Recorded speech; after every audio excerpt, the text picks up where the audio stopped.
Poll after poll shows the public has lost confidence in this president's ability to handle the economy for the sake of our jobs. Will you step down from your post? I agree with almost nothing in what you said, and I think almost nothing in what you said represents a fair and accurate perception of where this economy is today. Treasury Secretary Tim Geithner on the hot seat and clearly not comfortable there. This is not a problem that the White House Job Summit is going to solve. A rough day for Tim Geithner, but then again, what's new? Top Line starts right now.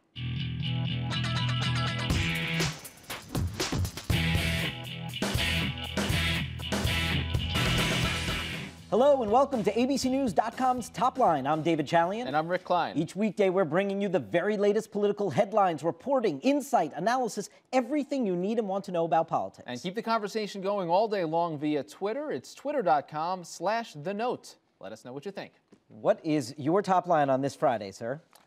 Under fire. Tim Geithner facing increasing calls for his head before a congressional committee yesterday. And you add to that, David, a series of stunning developments. A House committee approves additional Fed oversights that the Obama administration had opposed. And at the same time, the same committee is saying that they won't move on regulatory reform until at least the beginning of December, a setback of a couple of weeks. We're seeing just growing anger and frustration from Democrats and Republicans over the pace of job creation and the economy. It's that last part you said that I think probably is the biggest wake-up call for the White House. I don't think they're worried about Geithner, Rick, but the idea that the committee said, no, we can't go forward with anything more about Wall Street before we solve some of these Main Street issues is a huge warning sign for the White House.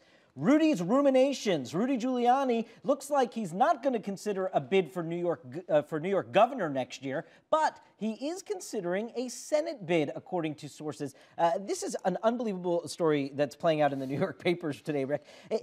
He is looking at taking on Senator Kirsten Gillibrand for the New York Senate race. She, of course, replaced Hillary Clinton, who he was once looking to take on in a Senate race, but he dropped out of that one. And whether or not he's looking at this for the short term or maybe teeing up again a future presidential run, the former mayor of New York is still very much the hot Republican property in the Empire State. No question, and that would put the race clearly into toss-up category, if not maybe a lean Republican. When you look at Rudy Giuliani's popularity statewide, he'd have a good opportunity, but does he want it? That's the big question. Does he want it? He's got a successful private enterprises, and he's a credible presidential candidate without it on his resume. Weekend warriors, another Saturday, another big health care vote. This time it's in the Senate, and up to the very last minute, Harry Reid is working to make sure they've got the 60 votes to move procedurally to allow debate on the bill. And David, most people think that they're there, but there are a couple of Democrats who are still making noises, Mary Landrieu and particularly Blanche Lincoln, saying, we're not going to say publicly until we get there. You've got to think that Senator Reid has at least a private assurance. Otherwise, that would be an amazing development if tomorrow they didn't get 60. Dick Durbin, the number 2 guy in the Senate, did tell reporters today that Blanche Lincoln has made clear to Harry Reid what her vote is, although she has not made it clear publicly. Again, it looks like Reid is pretty confident he has the 60 votes here. And finally, Barber's refusal. Yes, Haley Barbour, the governor of Mississippi, the chairman of the Republican Governors Association, and one of the most respected Republican political brains in the party, was asked by Chris Matthews on Hardball yesterday if he thought Sarah Palin is qualified to be president of the United States. He did not answer the question. Chris Matthews asked 4 times, Rick. He said, oh, well, she's constitutionally qualified. And then his final answer was, well, I have nothing to prove that she's not qualified. He couldn't say, yes, she's qualified. Yeah, the best he'll say is that there's no birther movement that'll surround Sarah Palin's potential qualifications.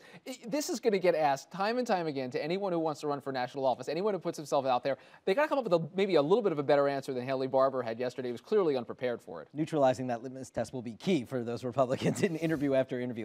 We're going to begin with the huge Saturday showdown that is going to take place in the United States Senate, a rare weekend session and big vote on health care. We're joined now by Senator Sherrod Brown, Democrat of Ohio, joining us from the Senate up there. Senator Brown, thank you for being here. And I want to begin, if I may, first with this Reid bill, 2,074 pages. I'm sure you haven't had a chance to read them all yet. I just want to get a sense from you, are you comfortable in this bill that since the bill is mandating every American to have health insurance, that the subsidies are sufficient enough for people to actually afford that insurance? I think they are. I want to do the calculations again to make sure the subsidies are high enough. I'd like to see them higher. I think there's a way of doing that and paying for it.